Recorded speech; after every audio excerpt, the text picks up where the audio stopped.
Liverpool managed to lose to that kind of team. I'm not taking any glory away from Manchester United. They deserve their victory. But let's be real. Liverpool were pissed poor. Liverpool were pissed poor.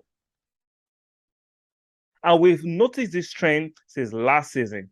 Now, I understand Mane left for Bayern Munich. And people are saying in hindsight, maybe Mane should have stayed. Maybe this slump or this fall wouldn't have been this bad. Nobody knows. We can always wish for certain things, but we don't know what will be the outcome. But what we know is right now that Liverpool are not the force they used to be. And that's facts. And all this nonsense being pushed by these pundits from Sky Sport to Talk Sport to, like I said, the large content creators is absolute bullshit. You know why it's bullshit? Because you can see with your eyes, you're watching the game. If like okay, let's pull it back a little bit. You can't tell me that the English Premiership is one of the most competitive league in the world, which we know.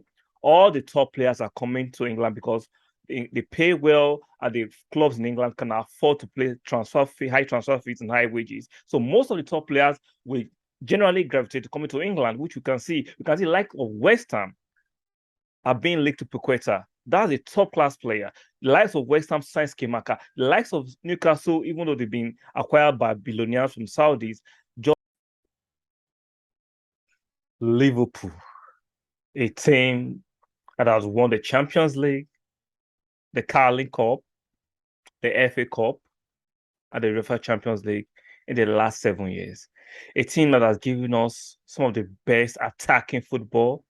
Klopp has been a fantastic manager, pressing high octane football, high energy football. It's football that is breathtaking, something to enjoy. And I've, as an Arsenal fan, envied, hoping someday my team Arsenal will play similar kind of football. No, not the high octane, but the Arsenal way. Guys, do not forget to subscribe to the channel, like the video, and turn on the notification bell. Liverpool are going through a very tough period, extremely tough period, bereaved of ideas right now, fractured with injuries, closest with losing the plot, blaming the pitch, blaming all sorts of things. As Liverpool come to the end of the circle, it's looking like that. Regardless of what the mainstream media is trying to portray, or the content creators with over 1 million subscribers or 2 million subscribers are trying to infer, we know what we've seen before our eyes, and we can tell with rationale and logic that all is not fantastic at the Anfield right now. I insist. I've watched a lot of football in my life. Soccer is the game I enjoy to watch the most. And I've come to this conclusion that Liverpool might not qualify for the Champions League. And I stand by that summation. So let's look at why I'm coming against the narratives that's being pushed by the mainstream media, being pushed by these content creators of the large platforms, that Liverpool will just come back and compete for the league and perhaps win the league easily. I disagree vehemently because it doesn't just add up. Let's look at some of the points. For the first time in the last 7 years, Liverpool has 2 points from 3 games. Out of 9 points available, Liverpool has just 2. Who did they play? They drew against Fulham on the opening day. They drew against Crystal Palace 2 weeks ago. And they were beaten, battered, dominated, and bruised by Manchester United that was fueled by protest, by a Manchester United that was motivated by Casemiro that was brought in the late hour, by a Manchester United that has been struggling, that lost to Brighton at home, that lost to Brentford. Somehow Liverpool managed to lose to that kind of team. I'm not taking any glory away from Manchester United. They deserve their victory. But let's be real. Liverpool were pissed poor. Liverpool were pissed poor. And we've noticed this trend since last season. Now, I understand Mane left for Bayern Munich. And people are saying in hindsight, maybe Mane should have stayed. Maybe this slump or this fall wouldn't have been this bad. Nobody knows. We can always wish for certain things, but we don't know what will be the outcome. But what we know is right now that Liverpool are not the force they used to be, and that's facts. And all this nonsense being pushed by these pundits from Sky Sport to Talk Sport to, like I said, the large content creators is absolute bullshit. You know why it's bullshit? Because you can see with your eyes, you're watching the game. If like okay, let's pull it back a little bit. You can't tell me that the English Premiership is one of the most competitive league in the world, which we know. All the top players are coming to England because they pay well, and the clubs in England can afford to play high transfer fees and high wages. So most of the top players will generally gravitate to coming to England, which you can see. You can see like of West Ham are being linked to Paqueta. That's a top class player. The likes of West Ham signed Skimaka. The likes of Newcastle, even though they've been acquired by billionaires from Saudis, just about to conclude a deal for Isak. We saw Newcastle give a game to the high and mighty Manchester City. Manchester City were lucky to get away with a draw. At the point in the game, they were losing 3-1. So you cannot tell me in the same breath that Liverpool can just come back from the deficit of 7 points out of 3 games and just blow that thing out of water and compete with Man City. Come on, let's be real. That's not possible. That's not going to work. That's not possible. You can't tell me they struggled and got a draw from the game against Crystal Palace at Anfield. Yes, they got a red card, which was of their own doing. So you're telling me Liverpool is going to breeze through Chelsea, Arsenal? I say yes, Arsenal, even though they've been battering Arsenal for the last 7 years, the recent Arsenal team is better than Liverpool right now. Yeah, the Arsenal team, the team Arsenal has right now will perhaps beat Liverpool right now. We know Liverpool are bereft of, they're actually fractured with injuries. Let me give you the injury list of Liverpool. Matip is out and is not close to coming back to the team. Alex Chamberlain, we know is always out. He's not close to getting back. Jota is out. Naby Keita, Thiago Alcantara, Keller, Konate, Curtis Jones, and Darwin Núñez out with suspension. 8 solid players that could actually improve the Liverpool team are out. We saw the disparity in the midfield when they played against the Manchester United that beat them on Monday. Even how can Liverpool at 2022 be competing in the midfield with James Milner and Henderson? Like, that's just preposterous. You're telling me 2022, you expect a midfield that consists of James Milner,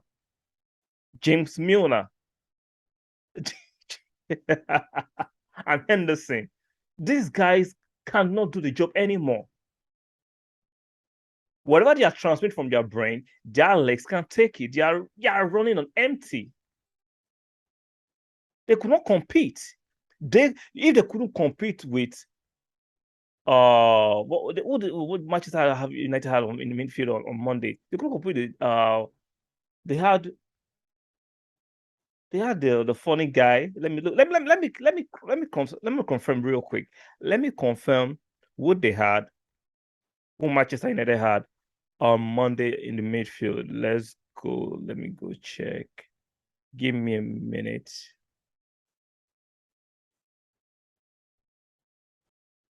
Okay.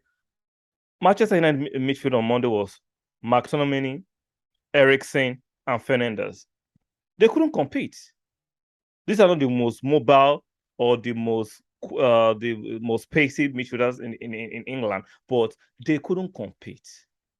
And you're telling me Thiago comes back, even though they didn't start Fabinho or Fabinho's back in the team. It's not Liverpool are on a decline. They are on a sharp decline, and we need to face the facts. Do not let these pundits and these content creators mislead you. Liverpool on a decline.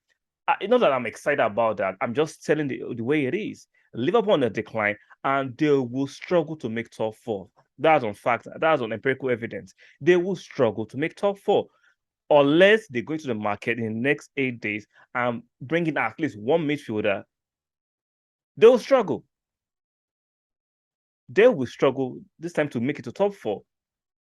We know Diaz is not an adequate replacement for Mane. Yes, he has the skill set, but it doesn't give you that zest. It doesn't give you that assurance. It doesn't pull he doesn't give you, it doesn't give you that X factor Mane gives you when Liverpool are losing the game. When they are a goal or two behind, when Mane was in the team, there's this aura, there's this confidence that every time that Liverpool can come back on deficit and actually win some games. They came up from deficit to win some games, but for the past few months, Liverpool have been going behind and be struggling to win games. For the past few months, let's start from Champions League that they lost. The Carling Cup and the FA Cup, they didn't score during regulation time. They won that by penalty. We know penalties are lotteries. Yes, they beat Man City in the what's it called, the Charity League, the Charity Cup. Even that's not very significant, but the league itself, which is the bread and butter, they are struggling.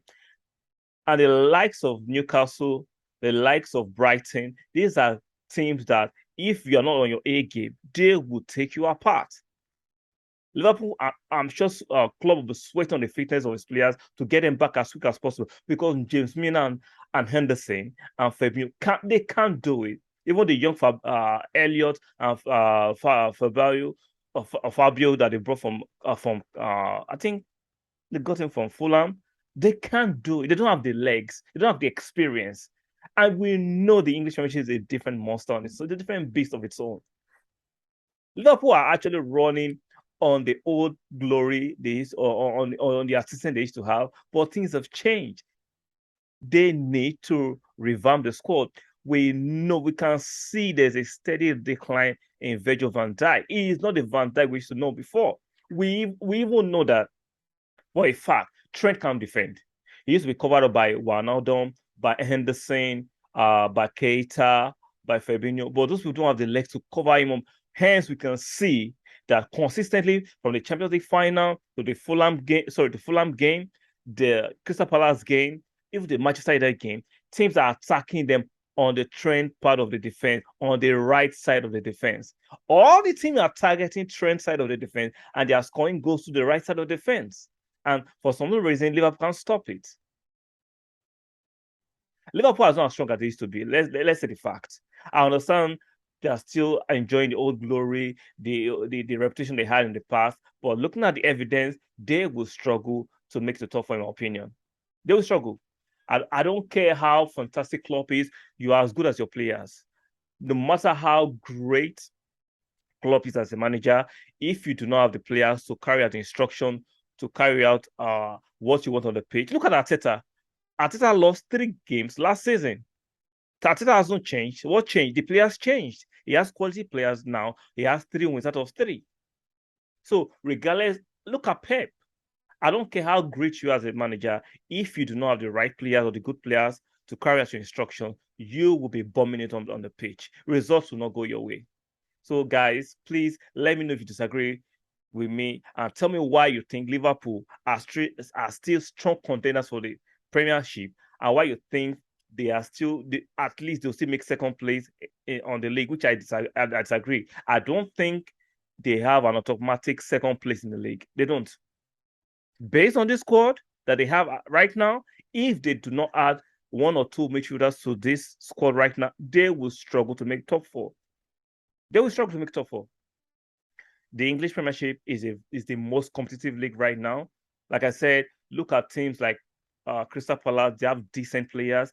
Brighton. Look at the style of play. These teams will take you out if you're not on your A game. I know there's still a few very low teams that you can beat, like Baltimore. But look at the result at the weekend. Leeds taking Chelsea to the cleaners.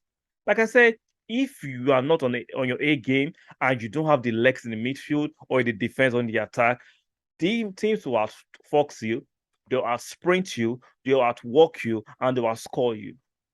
Guys, do not forget to subscribe to the channel, like the video, and share the video. Like I said, if you have opposing views why you think I might be chatting bollocks or bullshit, leave respectfully in the comment section and I'll reply respectfully. Guys, like I said, don't forget to subscribe, like the video, and I'll see you on the next one.